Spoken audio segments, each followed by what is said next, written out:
Welcome to easy kitchen. ఈరోజు easy కిచెన్లో తోటకూర ఫ్రై ఎలా చేయాలో నేర్చుకుందాం.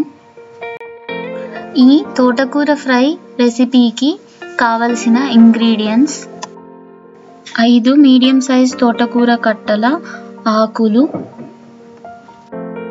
టమాటాలు మీడియం సైజువి 3, ఆనియన్ మీడియం సైజుది 1, పచ్చిమిర్చి 4 లేదా 5, నూనె 3 లేదా 4 టేబుల్ స్పూన్లు, జీలకర్ర 1 టీ స్పూన్, ఆవాలు 1/2 టీ స్పూన్, శనగపప్పు 1 టీ స్పూన్, మినప్పప్పు 1 టీ స్పూన్, కొన్ని కరివేపాకు రెమ్మలు, పసుపు 1/2 టీ స్పూన్, ఉప్పు కూరకి తగినంత, కారం పొడి 1 టీ స్పూన్,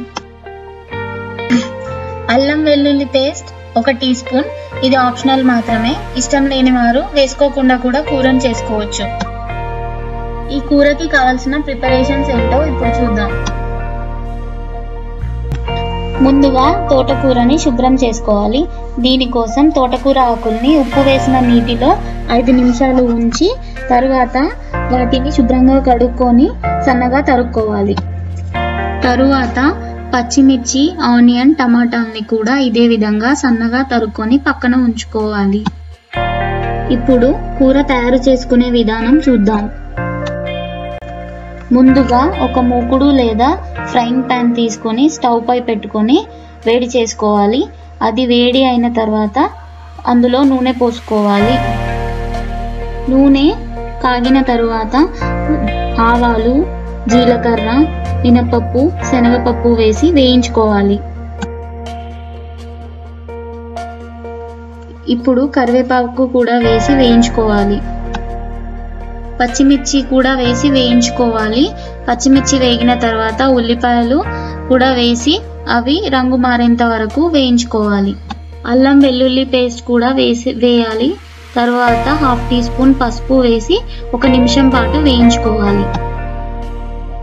ఇప్పుడు కడిగి సన్నగా తరిగి పెట్టుకున్న తోటకూర ఆకుల్ని కూడా వేసి మొత్తం కలిసేంత వరకు గరిటతో కలపాలి.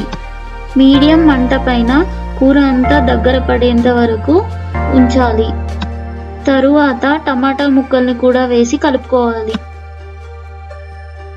టమాటా ముక్కలు ఉడికిన తర్వాత ఉప్పు, కారం తగినంత వేసి కలుపుకొని కూర దగ్గర అయ్యేంత వరకు ఉడికించుకొని దించుకోవాలి.